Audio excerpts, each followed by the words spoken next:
All right, so for the first step in our deadlifting progression, we're just going to start up next to the wall here. Okay, the thing that we want to think about doing with deadlifting is hinging. All right, so what I'm going to do in order to do that is just reach forward, stick my butt out and touch the wall. Okay, you notice there's a straight line from my head to my butt here. And again, as I reach, I'm starting to feel a stretch in my hamstrings. Okay, this is the kind of the first step in our setup position here. So again, for this first set, we just reach as far forward as we can.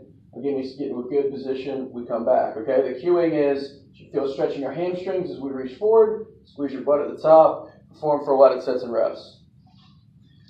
Go to an RDL. Okay, so with an RDL, we can either use a dowel rod or we can use dumbbells or a barbell, a light barbell. This is not about loading, but we're going to just kind of do the same position we were in before. We're just going to add an implement, not reach forward with our arms, still keeping our back flat though. All right, staying in this position, I'm going to stick my butt out to the wall, and again, I'm feeling a big stretch in my hamstrings. I'm going to bring the bar down to about right below my knees, and I come back up. And again, we want to make sure that our weight's in our heels. We sit back. We feel that stretch when we come forward. To make this a little bit more lifelike, I can walk off the wall, do the same thing. And again, in this position, to give it a little bit more load, I can add dumbbells. I can hold a barbell as well. But again, this is not about the load. It's about the form. Make sure you're feeling the stretch as well as kind of the strain in the hamstrings and the glutes versus the low back. And that's your second progression. We're going to move to a rack pull with a kettlebell or a dumbbell here. So what I've done is I've set up a dumbbell or kettlebell here in an elevated position. Again, we're just going to work on the same things that we're doing. We come into our setup position, hands down like we're doing an RDL, bend our knees as much as we need to get our hands on the bell, and stand up. And again, making sure this is between my feet, performing for wadded sets and reps, kind of feeling the strain back here. Perform for a lot of sets and reps.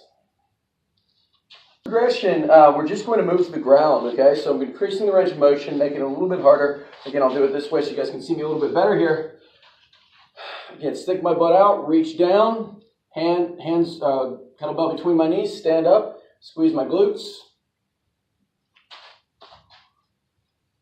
Perform for a lot of sets and reps. This progression is going to involve either a trap bar or a barbell elevated, okay? This is called a rack pull. And this is what we do after we've maxed out the weight of our kettlebells, okay, or our dumbbells that we can lift off the floor.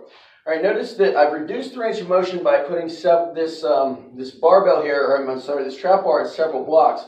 If you're in a commercial gym, you can use something like a rack to pull off of, you know, even like a Smith machine, you can kind of MacGyver into that. But again, with this, the setup is the same.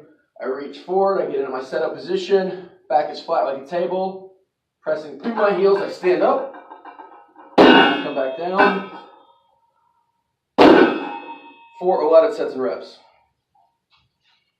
All right, now for our last progression, we're simply going to increase the range of motion, all right? So whereas before I was using rises, as you can see in front of me, now I'm pulling from the ground. So the range of motion and the stress is going to be incurred significantly significantly increased, all right? So again, I'm going to come into my setup position. I'm going to bend my knees as much as I need to get my hands on this trap bar or this barbell.